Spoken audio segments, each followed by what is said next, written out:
Kembali lagi bersama gue di sini di channel YouTube Ibain Bola. Oke, kali ini gue akan membahas timnas ya, bukan senior tetapi timnas U23 kita ya, yang bulan depan ya akan menghadapi laga Piala AFF ya 2025 yang akan diadakan di Indonesia, teman-teman ya. Oke lah, kita lupakan kemarin di ronde ketiga ya. Alhamdulillah kita bisa lolos ke ronde keempat ya.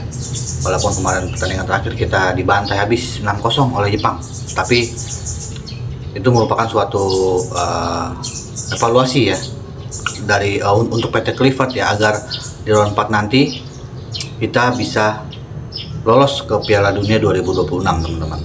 Oke, baik ya, kita lupakan udah senior, kita fokus sekarang ke U23. Pelatih kepala U23 Gerard van den Berg ya. Ini akan menjadi tantangan pertama bagi Gerard van den Berg ini ya, dalam menangani timnas U23 kita ya. Yang kita ketahui timnas U23 kita ya mempunyai kedalaman skuad yang luar biasa ya, karena kemarin U23 tahun kemarin ya kita juga berbicara banyak di kancah Piala Asia U23 ya.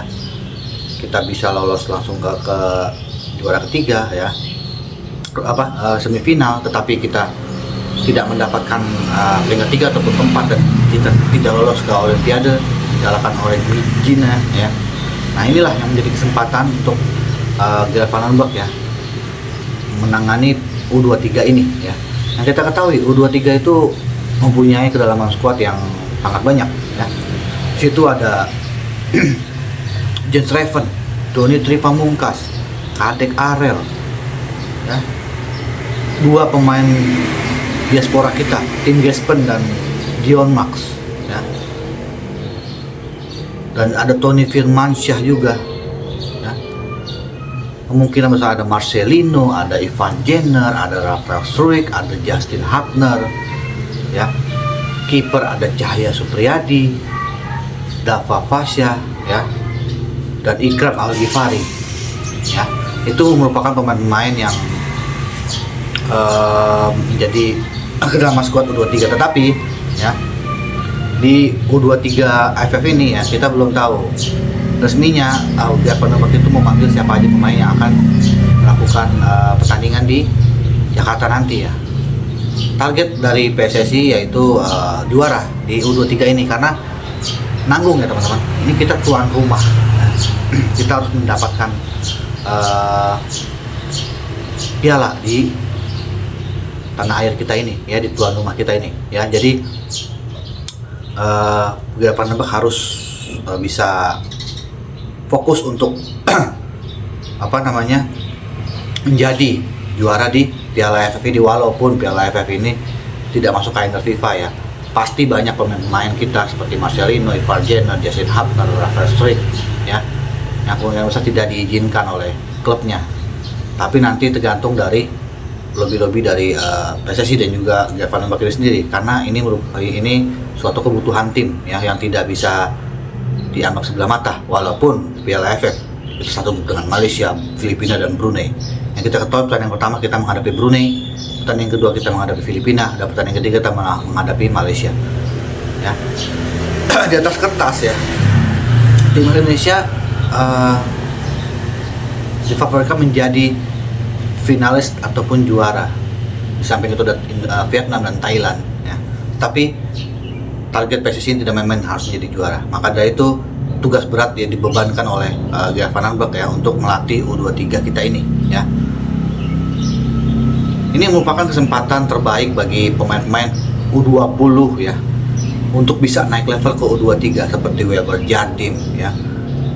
Jens Reven pun juga bisa masuk ke U23 ya.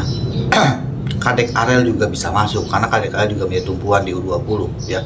Melihat performanya diyakini pasti dia akan masuk ya di skuad U23 ya. Banyak pemain U20 kita yang bersinar dan bisa masuk ke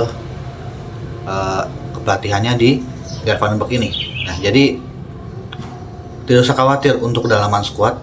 Kita yakin ya bisa mengatasi Filipina, Brunei, dan Malaysia yang menjadi musuh bebuyutan kita yang kemarin viral. Kita banyak pesawat dari Malaysia tentang naturalisasi kita ini, tetapi kita buktikan aja nanti di Piala AFF U23 ini ya. Nah, tidak berbeda jauh materi pemain yang ada dalam skuad U23 ini di zamannya Sinteyong dan juga di zamannya Gerd Van den Berg ya. Mungkin ada penambah 1-2 pemain ya untuk untuk kedalaman skuad ini ya, agar kita U23 ini bisa meraih hasil positif dan bisa menjadi juara ya. Nah, inilah yang diharapkan oleh PSSI dan juga masyarakat Indonesia, terutama pecinta sepak bola tim Indonesia ya, agar U23 kita bisa meraih hasil yang positif ya. Setelah kita mencetak sejarah di Piala Asia U23 ya, kita harus bisa lagi meraih hasil di Piala AFF ini ya. Dan masih ada tantangan berikutnya, yaitu di Piala Asia U23 ya, bulan September nanti.